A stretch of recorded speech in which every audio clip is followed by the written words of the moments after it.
Hey, what's going on, everybody? Welcome back. In this video, we are looking at the Week 4 NFL first look picks for Draftkings and Fanduel. Hope you guys all had a great Week 3. It was a solid week, profitable week, even though that Monday Night Showdown didn't go as planned. But move on to this week. Got a 13-game main slate on tap for this Sunday, so let's get right into it. As always, I'd really appreciate if you guys hit the like button. It helps me out a lot. Subscribe if you haven't yet and you enjoyed the videos.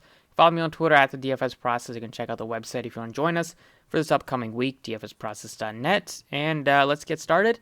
So, looking at the quarterback position, we have Patrick Mahomes going up against the Eagles here. The Chiefs have now lost 2 games in a row and 3 of their last 4 going back to the Super Bowl last year. Mahomes hasn't really been his fault. He did throw a couple of picks last week, which definitely hurt. But overall, he's still been playing great. 940 yards through 3 weeks, 9 touchdowns. They're completing the ball at a high percentage. The offense hasn't really been the problem. It's been a lot of their defenses. Their defense has been giving up a ton of yards and a ton of points through the first 3 weeks. And now this game has one of the highest total on the slate, if not the highest. The Eagles' defense was very good the first couple weeks, and then they got carved up by Dallas last night, and now they're going to face arguably one of the best offenses in football. So Mahomes is definitely in play if you're looking to stack up the Chiefs. Typically, I like to spend down a little bit on my quarterback position. You have Josh Allen against Houston. They have a huge total, but they're also favored to win by like double digits. I wouldn't be shocked if they blow them out by 20 plus. Bills finally looked like themselves last week against Washington. That defense now we probably much can guarantee is not as good as we thought they were earlier heading into the preseason. Josh Allen carved them up for 4 touchdowns, threw for over 350 yards. Even in a blowout, they did still let him throw 43 times, and he did throw over 350 yards. So that is somewhat encouraging if you do expect this game to be a blowout, which looks like it probably can easily be against Houston, which doesn't have Tyrod Taylor in Buffalo. Price tag has jumped on Josh Allen. I feel like last week was the week to play him if you were going to. I don't think I want to play him at 8,000 unless it's like a tournament. For some of the cheaper options here, you get to Kyler Murray. Now, his price tag has come down a bit, whereas Josh Allen's has increased. So I'd probably look to Kyler Murray. He's coming off of a quiet week. They still won 31-19. It didn't have to do much for Kyler Murray. Did have to throw 1 interception, had that rushing touchdown. Now he has a rushing touchdown in 3 straight weeks, even though he's only run for like 70 yards. If you add those numbers up, quick math right there. But this price tag against a Rams defense that did show up a bit last week against the Tampa Bay Bucks, but this game is going to be a shootout. If you're looking to target not only a high-scoring game, but a high-scoring close game, this is probably one of the top games of the day or of the week. Now, scroll down even further. Another game that looks very appealing to stack up is Seattle against San Fran. Russell Wilson coming off of a loss against Minnesota. He didn't really perform that well. He threw just 1 touchdown pass. He completed the ball at a high percentage, but Lockett wasn't as effective. He got hurt late in that game. Did hook up with DK Metcalf for a nice touchdown. But against Minnesota, you'd expect them to be able to score more than 17 points. Now they're going up against 49ers, whose defense has played well a couple times so far this year. I mean, Aaron Rodgers lit them up, him and Devontae Adams. I would expect Russell Wilson to do the same with DK Metcalf. So I'm not too worried about this 49ers defense. Russell Wilson is always matchup proof, most definitely in this type of divisional game. You want to roster guys that can keep the game close, and Russell Wilson can keep his Seattle Seahawks into any sort of game. Matthew Stafford, he's priced up to 7,000. He's been awesome. 9 touchdowns, 1 interception on the year. I just don't feel great about paying $7K plus for a quarterback that doesn't give me much with the legs. You're going to need him to throw probably 3 plus touchdowns, or at least throw for over like 320 yards if he doesn't throw for 3 touchdowns to really pay off a salary and just be a lot better point per dollar play than the guys that are above him that do give you rushing upside, like Kyler Murray, Wilson, Lamar, who I don't really like this week against Denver. That game kind of seems like a little bit of a stay away, except you can look to some of the wide receivers in that game, just with the injuries on the Broncos side. Scroll down a little bit further here, you get to Dak Prescott. Looked great against the Eagles last night. They didn't have to throw the football. Second straight week that they didn't really throw the football much. Now, this is a tough test against Carolina, whose defense so far has been the best in the league. Not only in passing defense, but they're first in rushing defense, first in total yards per game, and only second in points per game. The Cowboys should put up more than 10 points. Not really worried about that. But Prescott at 67 if you wanted to play him against a tougher matchup. Or you could go up to like Jalen Hurts, who gets the Chiefs with a high total in that game. Hurts, even though he played poorly from a just like a real life perspective, for fantasy he was solid again. 3 straight weeks where he's topped over 21 fantasy points. He gave you 35 yards on the ground, so a lot less than the first couple of weeks, but still, you'll definitely take that compared to some of these other quarterbacks. That's 3.5 points right there. Gives you some upside with the rushing touchdowns. And this game, they're probably going to be down like they were early in that game. They only ran the ball 3 times against Dallas. So if they fall behind early against the Chiefs, you're going to expect Hurts to have to throw the ball a ton. So hopefully he can throw the ball a little bit better than he did against Dallas because he was leaving a lot of things short.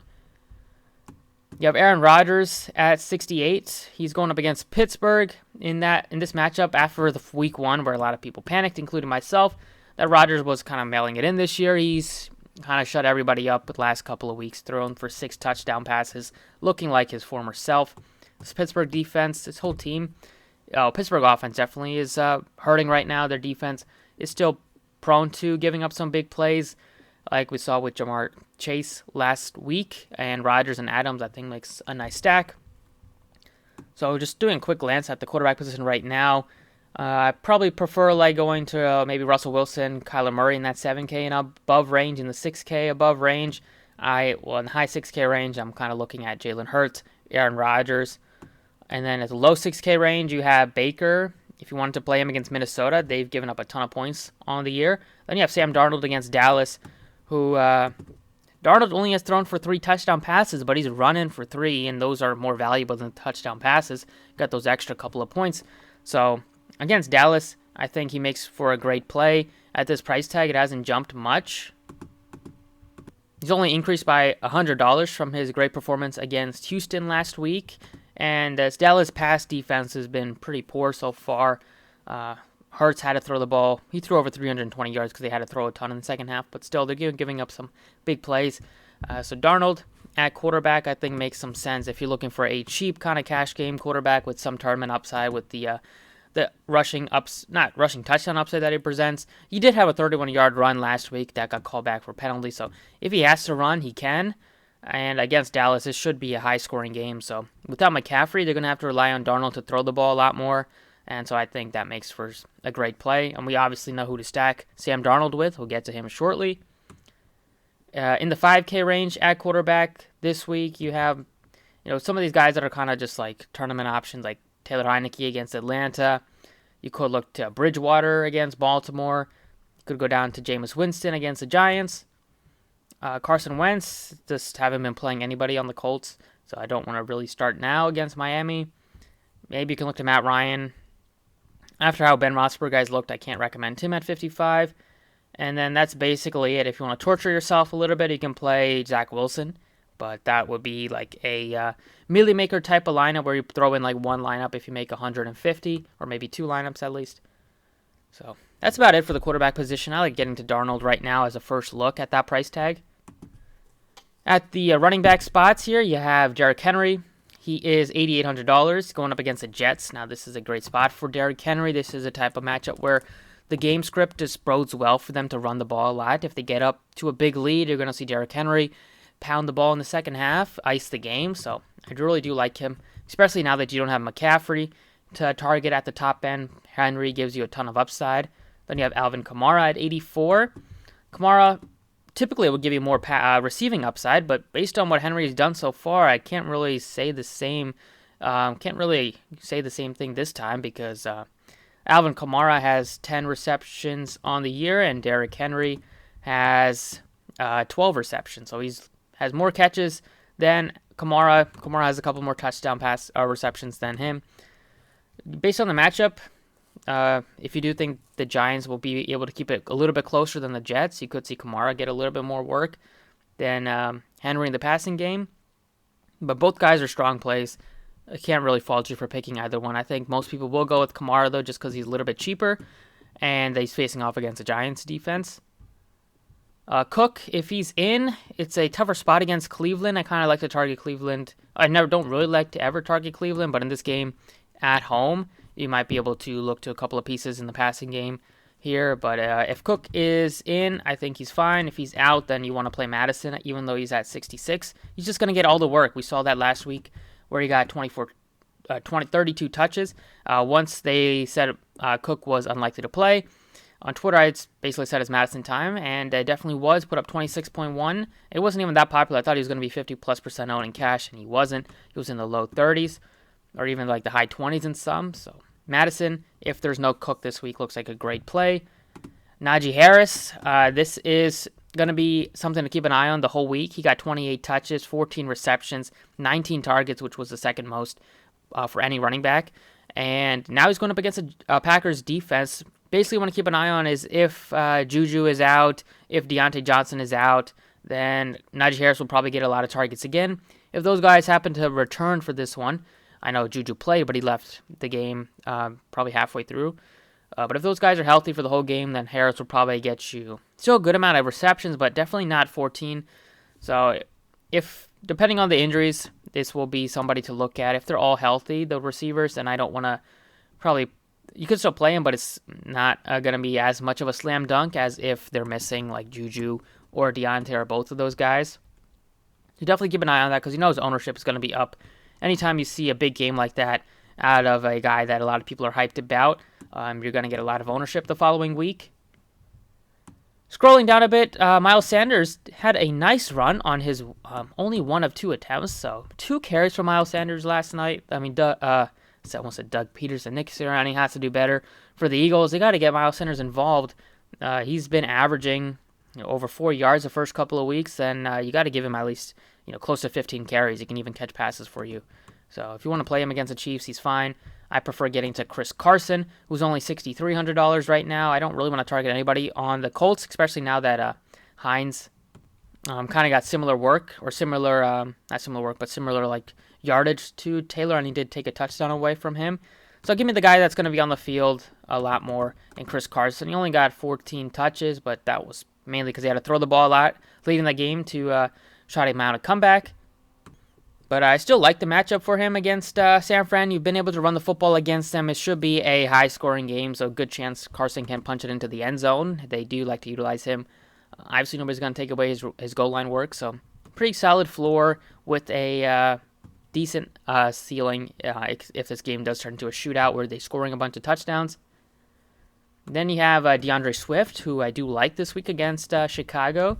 He is just a very explosive, fun player to roster, and just a fun player to watch in general. He had 21 touches last week, so he's starting to have week 1. He had 19. He had a quiet week against the Packers, but bounced right back against the Baltimore defense. Now he's going up against Chicago, whose defense isn't as good as expected, and Khalil Mack is hurt, so I don't think he'll be able to play this Sunday. We'll take a look at that.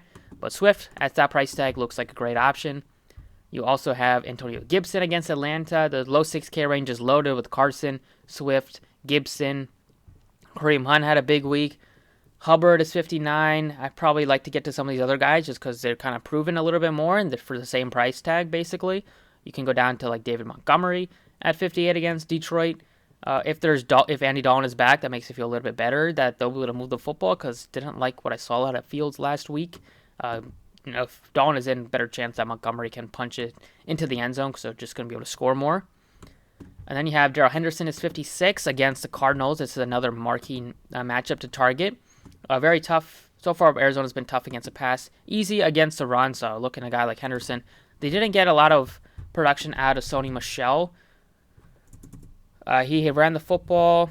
I think he had like 80 yards or so. Take a look at that. Or only had 67 yards, only ran 3.4 yards per carry, but he got almost all the work. Didn't really impress, didn't show that he should get more work than Henderson. So if Henderson is healthy, if he practices this week, like full practices, then if there's no word that he's going to be limited, I feel great about targeting him at 56. So he kind of is that cheaper mid-range 5K option that gives you good upside because he's involved in the passing and the going to get the bulk of the work on the ground. Other options in the 5K range to consider here. Mike Davis panned out a little bit week 1, but he's been taking, Patterson's been taking some work away from him. And I just think he's a little bit riskier than initially we all thought heading into this year. I don't want to play Zach Moss, even though he's been getting a ton of touchdowns, but anytime you're splitting, basically you're getting second running back duties for Moss with Singletary taking most of the work. I would go up a little bit for you could look to Edwards-Helaire if you wanted to against Philly. They let the Cowboys run all over them last night, and Edwards-Helaire is getting almost all the work on the ground for them. They did play Williams a bit, but it's basically Edwards-Helaire getting a lot of the bulk of the carries and gets not really getting targeted in the passing game, which has been frustrating. Right at 5K, you have Trey Sermon. Depending on the injuries to the other running backs, he could be an option, even though he's kind of priced up already. And that's like the main dogs to consider at running back. I love the 6K range. So that's where I'm going to kind of stick to. The 6K and then the 5K has a couple of options here. You have two running backs in Denver that you could look to. I never like to target any team that gives you two running backs. So just because that other guy could easily score a touchdown, you'll be pissed. So just give me Henderson, who's a good shot to get almost all the work on the ground with Michelle sprinkled in. At wide receiver this week, at the top end, we saw a big price jump for Cooper Kupp. He's up to $7,800 now, going up against the Cardinals. You can play him if you wanted to. But Kupp is 78, Devontae Adams is 79. I can't play Kupp over Adams. People might do that, which could work out. But the way Adams has looked the last couple of weeks with Rodgers looking like himself again, it makes me feel a lot more confident. After the first week, it was a little scary because didn't know if they were going to be able to, if Rodgers was the same, motivated. But looks like he's fine, and this matchup against Pittsburgh, a lot easier than initially thought. They're at home. They've been playing great offensively the last couple of weeks, putting up 65 points. You got to like the price decrease on Devontae Adams after he was in the mid 8K range. Week 2, he was above 8,000 the first 3 weeks. We're getting him at 79. A little bit of a bargain, and 18 targets against the 49ers. You would expect a big chunk of targets for Adams. He's the clear-cut option, number one option for the Packers. Nobody's going to take away his work. You could see, maybe Robert Woods has a decent week. Maybe Higbee gets into the end zone. Henderson. Really in Green Bay, it's Adams, it's Rodgers, and it's Aaron Jones as the main dogs that are going to score the most of the touchdowns. Stephon Diggs been a big disappointment so far through the first 3 weeks. He's getting targets, but he's just not getting a lot of big plays. Hopefully that changes this week. It couldn't easily change just because Houston is going to give up some big plays. So you can play Diggs if you wanted to, but I prefer getting to Adams at $300 more. You have Hopkins. He's going to be shadowed by Jalen Ramsey, so tougher spot. So he's more of a tournament option. I don't want to play him over guys like Adams, or even if you wanted to play Diggs or Kupp, or even Hill is in the mix as well after he's been quiet the first couple or 2 out of the last 3 weeks. The last 2 weeks, basically. If playing Sam Darnold, you want to play DJ Moore with him. DJ Moore's been awesome, and his outlook looks even better for the next couple of weeks until McCaffrey's back, just because he's going to get more involved, more touches, more throwing for Sam Darnold, so it looks good for DJ Moore, who has been super consistent, 8 catches the last couple of weeks. He had 100 yards in the first half against Houston, just been a monster. So definitely want to pair Darnold with Moore if you're going to be playing both of them. They're not even that expensive, especially DJ Moore at only 66 for how productive he's been. In the low 7K range, you have Metcalf, who I like. You have Ridley, who I like. Lockett is also right there. So picking between Metcalf and Lockett. Once again, you're going to have to pick between the two of them. Both guys are in play. Lockett did get banged up a little bit, so he was fine because he returned. But maybe you want to lean Metcalf for this week. I like Ridley. It's been so frustrating to rostering Ridley the first couple of weeks. The targets are there. The catches are there. The big plays have not been because Matt Ryan has not aired it deep a lot. But if you watch the game against the Giants, he was getting a ton of looks inside the red zone. Matt Ryan constantly try to force it into Ridley. He was getting him short screen passes inside the 10 to get into the end zone. It didn't work out. The 2 touchdowns did not go to Calvin Ridley. They went to a big tight end, and then they went to Zacchaeus, I think. So this week might be the week for Ridley. He's going to break out at some point. I'll give them a week where they score over 25 points, which could happen against Washington. Just how the defense has not been living up to its hype.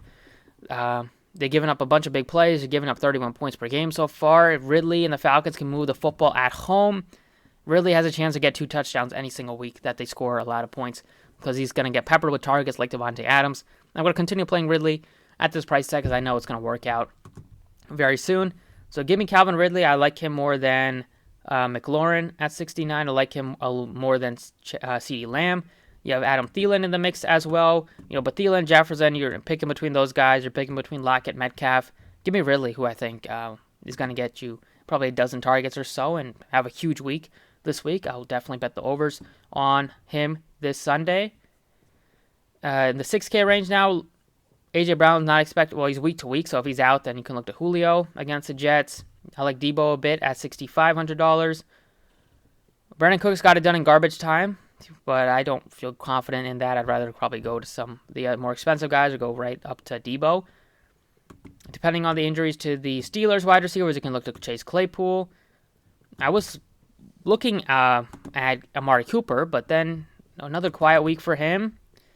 This week is still a pretty tough task against Carolina, even though they're at home. Their defense has been very solid so far. But 4 targets and 5 targets the last 2 after he got 17 in week 1. Might be a little bit more of a riskier player than we thought. The price tag is still very nice, so I would not fault you for playing Amari Cooper in tournaments, but maybe in cash games you can look to a safer option. And one safer option could be Odell Beckham at $5,800. He is going up against a Minnesota team that is so far. Besides, they played pretty well against Seattle, but without Jarvis Landry, you're gonna see Odell Beckham just be a lot more involved. Played up over 60% of the snaps, which is good after he's been injured for a huge part of after he missed the first couple of weeks and missed most of training camp and all of training camp. And now he's still at a very good price tag. He's going to get peppered with targets with them not missing Jarvis Landry. The matchup is solid, and this game should be high scoring. So I like Odell Beckham as well. More options in the 5K range. You have Cortland Sutton at $5,700. We'll have to take a wait and see approach on all these injuries. Cole Beasley, another 13-target game for him last week. He looks fine at $5,400. Robert Woods is only $53, so the gap continues to widen between Kupp and Woods. So far, the production has also widened between the two. But Woods going to have a couple of big games before the end of the year, which is how much Stafford throws the football. So you can look to him if you wanted to. Ayuk made a name for himself last week after finally playing a lot of the snaps. And then the value plays here. Maybe you can look to Rondale Moore, but between Moore, AJ Green, Hopkins might have his hands full, so maybe you can see Green or Moore or even Kirk pan out. I would probably side with the guy that's on the field a lot, and that's Chris Kirk. And then at the bottom here, just kind of picking between tournament options like Marshall Jr. maybe looks fine. 3K range, maybe you can look to Andre Miller. Maybe you can look to Osborne, but some of these 3K ranges are not going to be as consistent as you want as these studs to be. Like, these studs are going to get their 10 targets a week. These guys might have a couple of good weeks in a row. People might jump on them like Osborne, and then he might fall. So, did play Osborne. Didn't work out great, but still. He's $3,700 for an offense that throws the football a good amount, even though they run the ball a lot. But when they throw, they're throwing to 3 guys mainly. So you could look to Osborne if you wanted to, but it's not a safe guarantee play. And that's about it for the value wide receiver right now, unless we get some more news. At tight end this week, you have Travis Kelce at the top, so he's always in a tier of his own. The value plays, you have Kittle at 59, he looks good. Hawkinson had a quiet week, so I wouldn't mind going back to him. The Ravens just double-teamed him, so it was tough for him to get targets.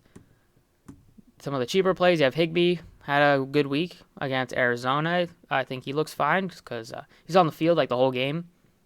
Fant should get more targets with them missing KJ Hamler, who tore his ACL, unfortunately.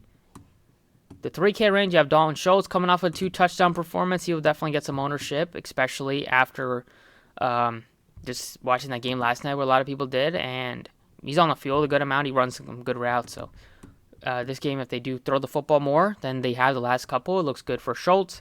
Conklin had a good week, but I'd probably play Schultz over Conklin. Maybe even Ertz over those, or at least Ertz over Conklin.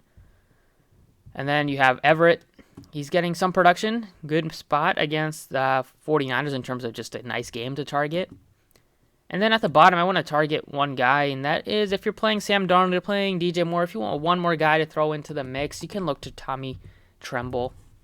He's $2,500. I don't think he'll be popular this week, but it makes sense to target him. They just traded away Dan Arnold, so pour one out for the Sam Darnold to Dan Arnold connections. We won't be seeing that no more.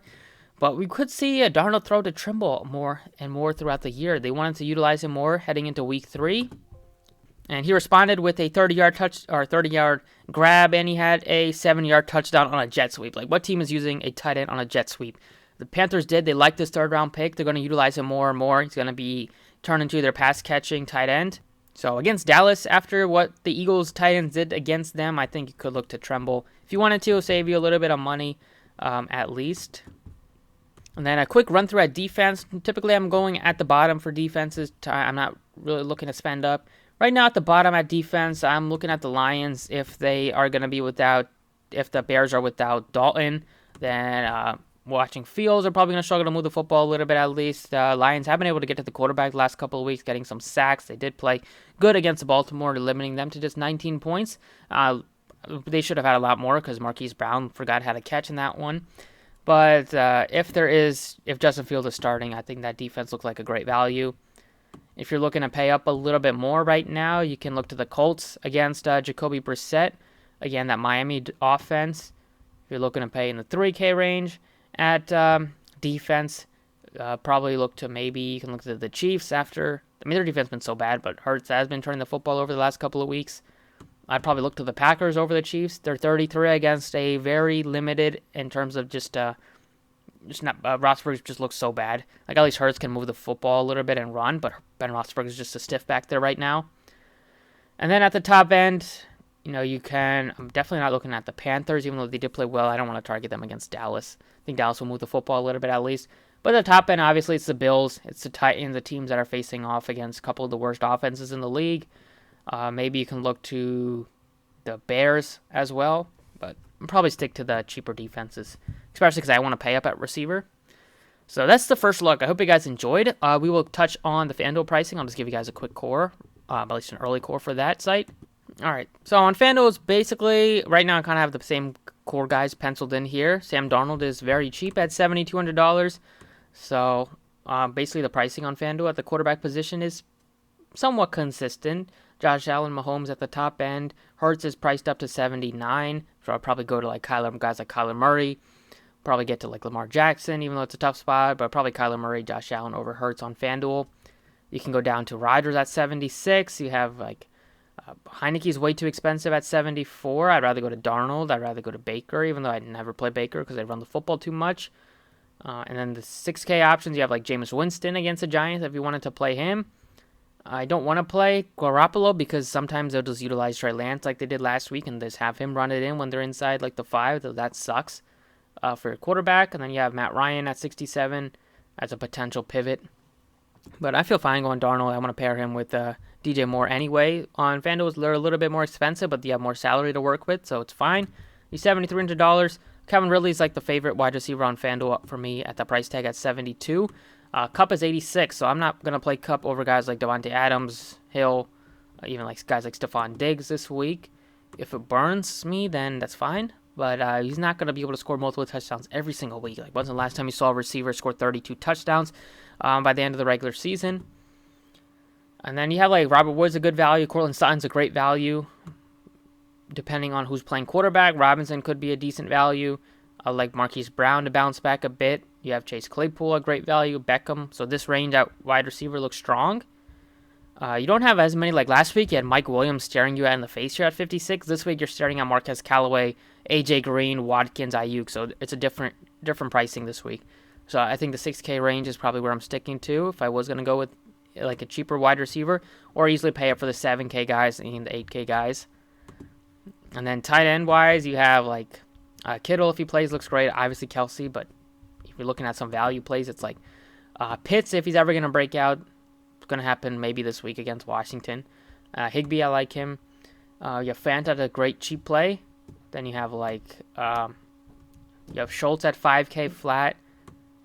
And you have Tremble if you wanted to play him at 48. It could be a pretty low-owned option with some upside against Dallas without having Arnold out there. And that's about it. The defenses, they kind of priced up. Some of the FanDuel, you're paying up for defense a little bit more because you have no really good options right now in the low 3K range. So looking at the 4K plus option, it's the Lions if there's a Fields at quarterback, or the Packers, I love them. Or you can go all the way up for the Titans and the Bills at the top end. So that's it. 30-minute first look. Hopefully you guys enjoyed. Hit the like button if you did, and I'll see you all next time.